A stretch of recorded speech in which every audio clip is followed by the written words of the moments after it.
Aí faltou ainda, um PowerPoint da última. Depois desse, pode passar. Como manter a libertação? Gente, aquilo que a Ká falou é muito fato. Às vezes, a pessoa diz, eu fiz um mapeamento e ainda fui com o pastor Sebastião. E aí, depois do pastor Sebastião, ainda o pastor Marco veio e impôs a mão. Mas agora só falta Jesus me chamar, porque eu tô liberta, estou tudo de bom.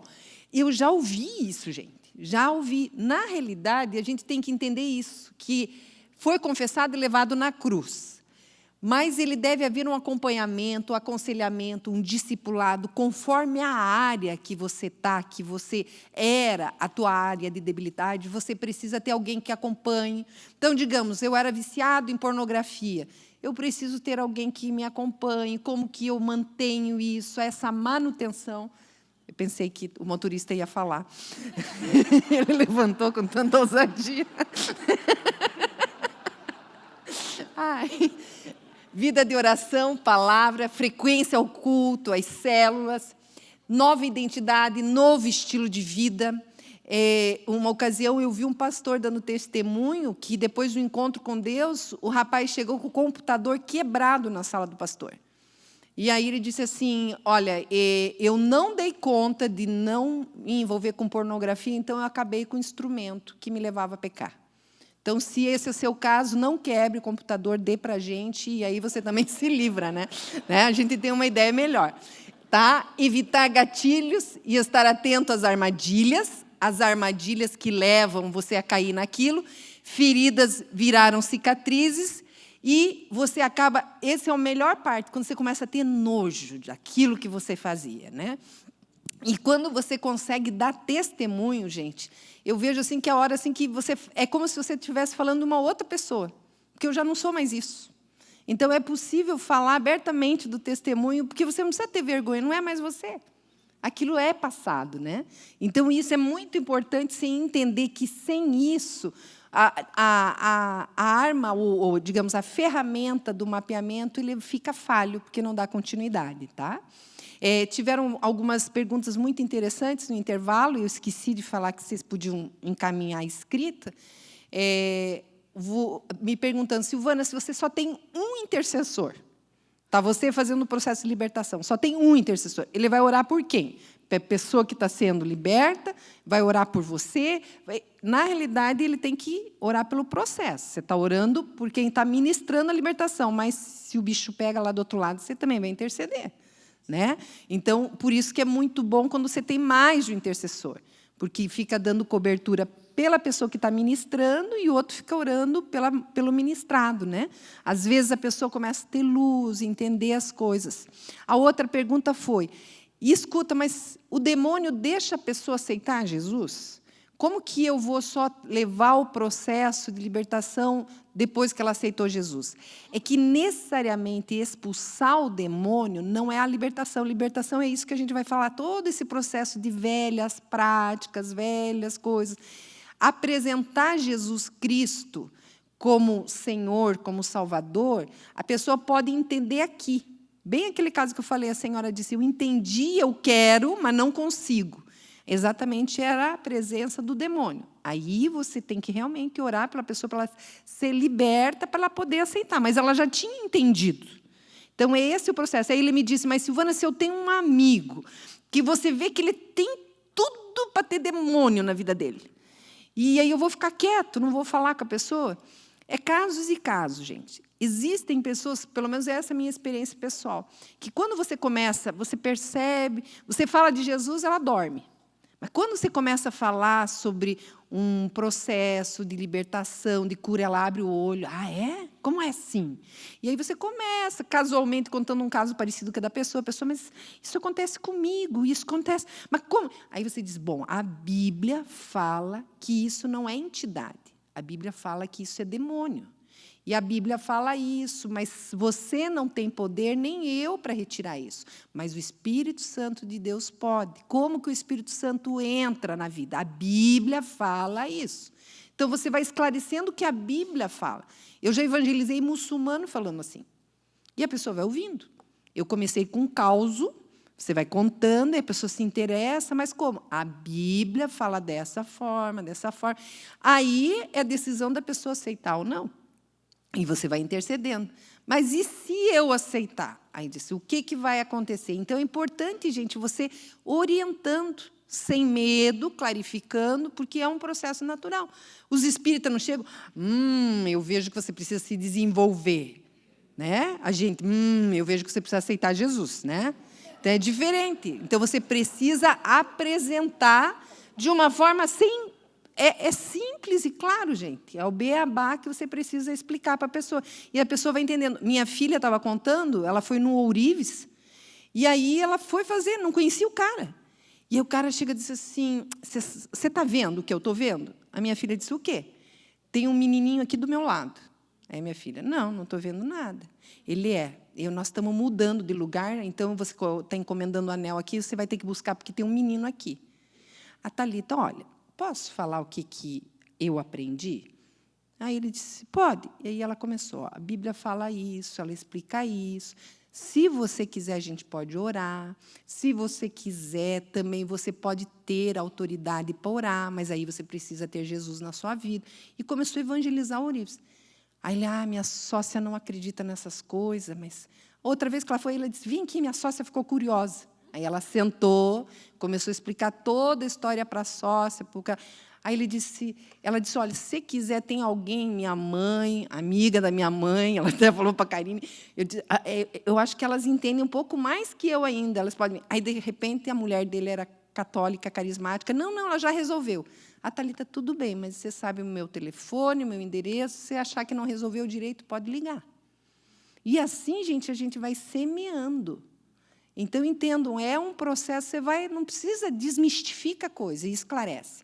Casinha, contigo agora. Gente, nós vamos passar as áreas, como a Silvana falou, tudo no curso vai ser feito de uma forma um pouco mais aprofundada. Eu acredito que é bem mais aprofundada do que um sábado de manhã só. A gente não está aqui deixando você... Esse sábado não foi só uma propaganda para o curso, mas esse sábado foi para você ter algumas noções sobre aquilo que nós temos feito aqui na igreja enquanto Ministério de Libertação. E como a igreja está oferecendo para aqueles que quiserem, sem custo, fazer esse curso. Então, o que acontece? Você vai lá no Kids, só que por que tem que ter inscrição? Porque no final do módulo, cada módulo são mais ou menos 4 ou 5 semanas. Cada módulo, você vai ter um certificado.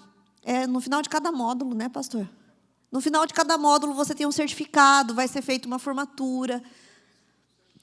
Tem que ter 75% de frequência. Então, assim, de 4, você só pode perder uma. E se eu fosse você, eu não perdia nenhuma. Né? Eu estou fazendo a propaganda mesmo, mas é porque é muito bom. Se você não quer, gente, eu não levo jeito para essa coisa, pelo menos para a sua vida. Essa foi a ideia do mapeamento. Que você saia daqui, vai ter na internet, e você comece a fazer o mapeamento na sua vida. Amém. Então, você sinalizou, viu que a coisa está pegando, agenda um horário pastoral, fala com o seu líder de célula. Então, nosso interesse é que você entenda que é para começar com você, pelo menos na sua vida, tá bom? Isso, e você como líder, tendo feito o processo, fica muito mais fácil. Que nem o pastor Sebastião falou. Chega uma pessoa na tua célula, você vai fazer o quê? Você vivendo, você sabe o que fazer direitinho, e a igreja vai ter esses canais para poder receber essa pessoa que você trouxer. Né? Como a gente estava falando aqui, a gente dividiu por áreas. Um mapeamento só para ficar mais fácil. Quando você está fazendo um processo, a Silvana falou do gigante, a gente compara lá com Davi e Golias. Ele tinha um gigante, matou o gigante, arrancou a cabeça, mas qual que era a ordem? Persegue todo o exército, vai até o fim. Não deixa ninguém vivo, mata todo mundo. Porque a ideia qual que é? Aquele exército, se sobrevivesse, ia se reorganizar, se fortalecer, já ia conhecer algumas estratégias do teu exército e ia vir para te atacar com mais força. Então, a ideia de ir até o fim é essa, você dividir por áreas para que nada se perca. A gente pegou um mapeamento e foi fazendo esses 653 itens, porque, às vezes, a gente acabava fazendo uma área, depois, lá no final, tinha um amuleto, e a pessoa esqueceu que tem um negócio contaminado em casa. e ainda não conseguia se libertar. Coisas simples, mas que a gente dividiu por áreas só para ficar uma espécie de protocolo. Qual que é o protocolo? Você veio de uma outra realidade, provavelmente você vivia um engano. Mesmo na ignorância, como a Michele falou da mãe dela, foi lá, a filha estava doente, ofereceu para uma entidade, fez uma aliança. Então, normalmente, essa pessoa chega até Jesus, mas antes de ser de Jesus, o que ela era? Então, a gente vai para a idolatria. Idolatria, a primeira coisa que vem na cabeça, o que é? Imagem, catolicismo, mas não é só isso. O que é idolatria? Idolatria veio da palavra grega, que é ídolo, que é ídolo, e lautreia, que é adorar, adorar ídolos. Ato de prestar culto divino a algo ou alguém.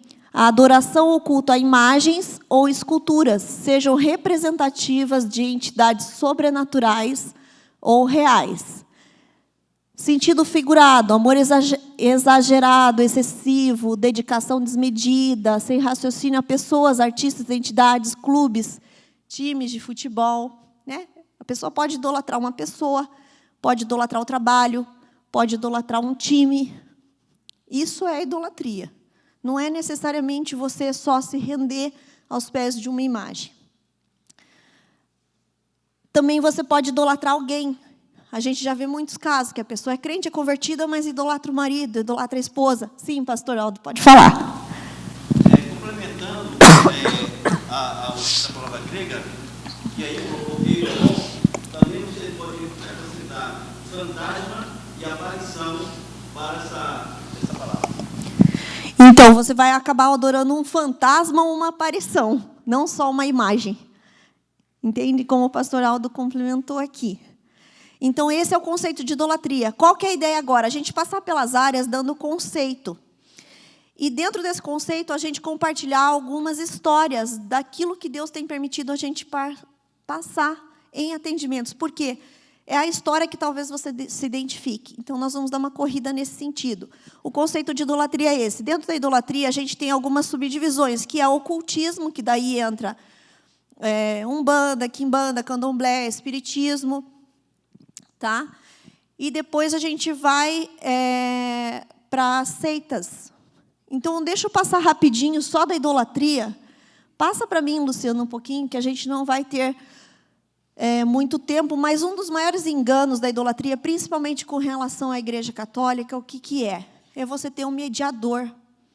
É você ter a necessidade de ter uma pessoa, um santo de devoção, que vai levar a tua petição até a Deus. E o que a Bíblia fala sobre isso? A Bíblia fala sobre isso lá em 1 Timóteo 2, de 5 a 6, que só existe um mediador, e é Jesus Cristo. Tá? Nós vamos passar rapidinho, gente. Quem quiser, depois desse material, a gente tem em pendrive. O direito autoral é do Espírito Santo, então o material vai ser para quem quiser. Tá bom? Seguinte, a igreja... Não, só um pouquinho, volta, que eu esqueci de falar uma coisa. Como que entrou a idolatria? A idolatria, na verdade, já existia no Velho Testamento. A gente sabe. O povo sempre era exortado, através dos profetas que Deus levantava, para dizer, escuta, vem para cá. É comigo. Me adora. Né? A idolatria é comparada a adultério. Porque a adoração que deveria ser para Deus passa a ser para outro. Então, assim... No catolicismo, a idolatria começou a fazer parte dessa realidade do catolicismo no ano 300 depois de Cristo. Até foi quando Jerônimo, que hoje, inclusive, ele é adorado como um santo da Igreja Católica, Jerônimo ele começou a alertar o pessoal, escuta, existem vitrais na igreja, e os vitrais da igreja, que eram feitos antigamente, as pessoas não sabiam ler. E elas iam para a igreja, e as pessoas começaram a ensinar partindo dos vitrais. Os vitrais eram o PowerPoint da igreja primitiva. Então, a pessoa ia passando pelo vitral e a história ia sendo contada. Só que, de repente, começou a ver a pessoa se ajoelhando diante daqueles vitrais. Existe um estudo muito legal no YouTube, que é o Encontro Doutrinário da PIB, do pastor Pascoal Piragini, só sobre idolatria. Existe material na internet sobre isso. Muito bom, eu recomendo. depois disso, em 783, veio o movimento iconoclasta, que é dentro da Igreja Católica, eles começaram a dizer, para de idolatrar, para de pedir para o santo, para de adorar Paulo, para de adorar Pedro, para de adorar João. Só que esse movimento foi perseguido e foi extinto. E no ano de 933 foi a primeira canonização de um santo pela Igreja Católica. Tá? Pode passar, por favor, Luciano. Por que idolatria é pecado? Primeiro, porque a gente só pode adorar a Deus. Está ali, Mateus 4:10. Quando Jesus fala para Satanás, né? Ele está lá no deserto. Sai daqui. Eu só adoro ao meu Deus. É só isso que... Só a Deus que a gente deve adorar. Por isso que idolatria é pecado. Que mais? Ali a gente vê, em Atos 14:13, quando estavam Paulo e Barnabé na cidade, e tinham pessoas que tinham vindo trazer coroa de flores e queriam prestar culto a eles. O que eles fizeram? Rasgaram as vestes, foram lá para fora e disseram, para tudo. É só Jesus, gente, é só Jesus. Depois vocês anotam o texto e vão ver dentro do contexto o que eles disseram. Que não era para adorar eles. Acontecia que eles estavam passando pelas cidades e eles estavam realizando alguns milagres e as pessoas começaram a dar devoção a eles. Tá? Depois, por que idolatria é pecado? O que eu acho mais forte dentro desses 3 textos é o último, que é o 21, Apocalipse 21:8. Quem que não vai entrar nos céus? Vamos ver lá, irmãos. Mas os covardes, os incrédulos, os depravados, os assassinos, os que cometem imoralidade sexual, os que praticam feitiçaria, os idólatras e todos os mentirosos. O lugar deles será o lago de fogo que arde como enxofre. E essa é a segunda morte. Por que eu não devo adorar, venerar ou praticar a idolatria? Porque a Bíblia condena. Está ali. Vamos passar um pouquinho, Luciano, por favor, o próximo. Idolatria causa maldição. Se você pegar lá em Êxodos 20, de 1 a 6, fala para não ter outros deuses além de mim, não farás para ti nenhum ídolo, nenhuma imagem de qualquer coisa no céu, na terra, nas águas debaixo da terra, não te prostrarás diante deles, nem lhes prestará culto, porque eu, o Senhor, o teu Deus, sou Deus zeloso, que castiga os filhos pelos pecados de seus pais, até a 3ª e 4ª geração. Daqueles que me desprezam, mas trato com bondade até 1000 gerações os que me amam e obedecem os meus mandamentos. Então, assim, tem pessoas que falam, não, mas a gente tem as imagens só como memorial, só para representar o que aquele santo fez de bom. A gente não está adorando, só venerando. Tem pessoas que falam assim. Ah, mas era no tempo, essa história, porque eles estavam lá no deserto e era o bezerro de ouro.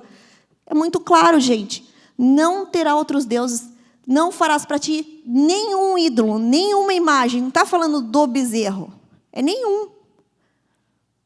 Então, isso é muito claro. Tá? Vamos passar?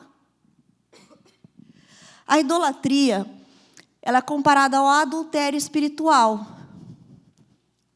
Pela palavra de Deus, ela é comparada ao adultério espiritual.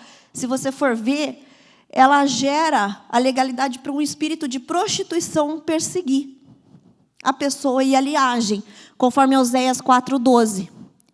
Eles pedem conselhos ao ídolo de madeira e um pedaço de pau recebe resposta. Um espírito de prostituição os leva a desviar-se.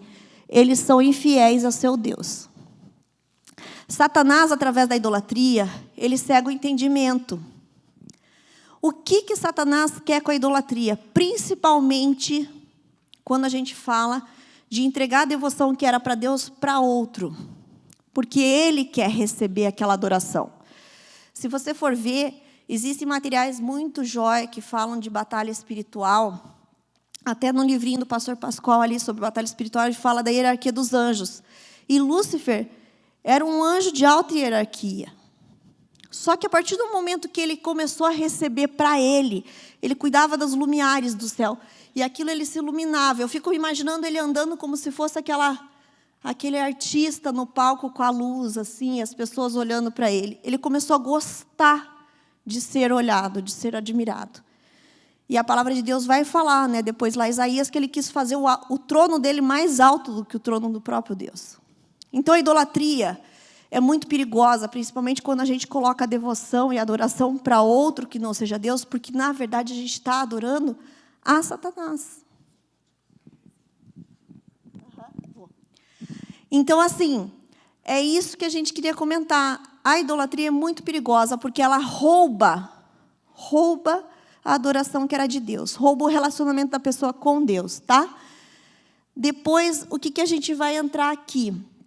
Formas de idolatria, que eu já falei, que é o catolicismo, ocultismo, espiritismo, seitas, pessoas ou coisas. Pode passar, por favor, Luciano?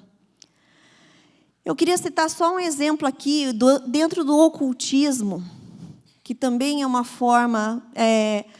no Brasil, quando a idolatria chegou também por volta do século XIX e XX, o que a gente pode dizer de um sincretismo religioso. E o candomblé que vinha da África acabou se misturando com a cultura indígena e com a cultura do catolicismo de Portugal, europeia, e fundou o que a gente chama hoje de Umbanda, que é uma religião tipicamente brasileira, mas com influência de várias culturas. Eu queria citar um exemplo aqui, e esse é um exemplo pessoal. Quando você vai fazer renúncias, você faz as renúncias de ligações que você sabe. Eu fui católica, eu faço as renúncias daquilo que eu fiz, batismo, primeira comunhão e tá. Mas e quando você não sabe? Ou quando você não lembra? Dentro do ocultismo, quando a gente vai mapear uma pessoa que vem da Umbanda ou coisa parecida, tem muitos casos que a mãe já consagrou no ventre, porque vó era mãe de santo, vô era pai de santo, e aquele dom tem que passar para os filhos, para os netos. E quando você não sabe, ou então que nem lá em casa aconteceu isso, eu vou contar rapidinho, porque é um fato que é muito importante. Meu marido, Paulo, ele vem de uma família cristã. Os pais, ele nasceu no lar cristão, os pais cristãos e os avós cristãos. Bênção pura. Só que acontece o seguinte, minha sogra ia trabalhar e o Paulo ficava com a vizinha da frente, isso com 6 anos, começou com 5 para 6 anos. E a vizinha da frente que cuidava dele era uma senhora muito boa, declarava-se católica, praticante, mas a minha sogra não via isso problema, realmente não teria problema. Mas, quando a gente entrou aqui para fazer o processo de libertação, o Paulo começou a lembrar. Existe uma situação onde a gente participou de um processo que foi muito impactante para mim, que eu estava intercedendo por uma moça que a Sil estava ministrando, e essa moça tinha um espírito, um demônio de esquecimento, que congelava a mente. Quando a Silvana deu a ordem para esse demônio sair, essa mulher começou a lembrar.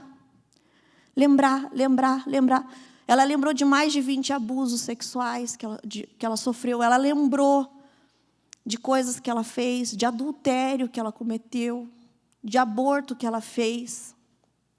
Coisas que ela foi jogando para baixo do tapete. Enfim, quando nós começamos o processo lá em casa, da mesma forma que eu fui impelida a ajudar naquele processo daquela mulher, eu comecei a sentir minha cabeça gelada, tudo igualzinho como foi lá.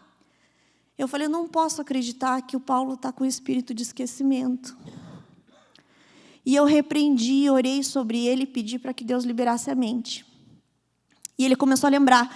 Aquela senhora tinha, atrás de um guarda-roupa, uma cortina, onde ela tinha todas as entidades que ela servia. E ela colocava o Paulo ali, e ela fazia as consagrações nele. Então, assim, ele começou a lembrar de tudo que ela fez ali. Durante alguns anos, ela foi consagrando. Ela queria o bem do Paulo. A gente entende, a gente liberou perdão para ela. Ela queria o bem. Ela gostava muito dele. E ela dedicou ele para as entidades que ela acreditava serem as melhores, que era a Pombagira e o Exu. Então, meu marido acabou sendo cavalo de entidades da Umbanda sem ter buscado isso.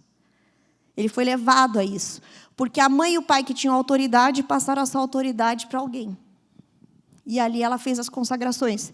Isso tem alguns reflexos, e a gente não sabia. Graças a Deus, hoje, não existe mais resquício nenhum. Ele fez as alianças, mas a gente foi sabendo. Então, assim, exemplos que a gente vai dando.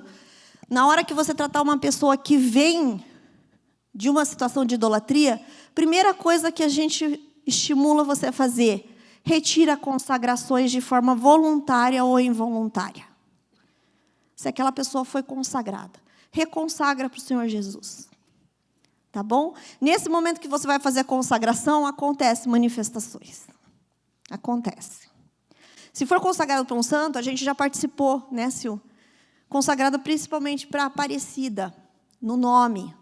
Manifesta o espírito de morte, cai como se fosse morte, vai sufocando da pessoa, expressa como se fosse um espírito de morte se manifestando realmente. Tá bom? Nós vamos poder falar sobre isso mais aprofundadamente lá para frente. Passa um pouquinho para mim, pode passar, que agora não vai dar tempo. Só sobre finanças. O último Deus que eu queria falar sobre a idolatria é Mamon. A Bíblia é muito clara que ela diz, daí a gente vem de idolatria para finanças, por quê? Mamon passa a ser um Deus da pessoa. E a Bíblia é muito clara, você não pode servir a Deus e ao dinheiro. Tá? Então você pega e você desfaz esse vínculo com Mamon. Quando você vai atuar na libertação com uma pessoa que está como um gigante, que é a finanças, o que você vai fazer? A primeira pergunta para a pessoa, querido, você está dizimando? Por quê? Senão não adianta. Não adianta. Você quer fazer a libertação, o primeiro pecado que a pessoa tem que confessar é esse. E você tem que levar a pessoa a entender, Senhor, me ajuda a obedecer. Né? Eu estou roubando o dízimo. A pessoa vai entrar naquela responsabilidade de dizer, estou roubando ao Senhor, que é o que a palavra fala. Né? Depois você vai lá ver em Malaquias 3, de 8 a 10. Primeira confissão na área de finanças que uma pessoa deve fazer é que pode estar roubando a Deus. Tá? Depois, dentro de finanças, isso também a gente foi tratado em várias áreas no meu processo de mapeamento familiar. Uma das áreas que a gente fala que foi mais significativas foram finanças. Depois de 19 anos vivendo num cheque especial, após ter passado o processo de libertação, nossa vida financeira simplesmente está inacreditável, para a honra e glória do Senhor. Mas assim, foi algo que a gente não conseguia entender. O dinheiro não dava. E agora eu não sei como é que sobra. É milagre. Né? Então, assim, o que eu quero te estimular? Tudo que envolve finanças, você renunciar.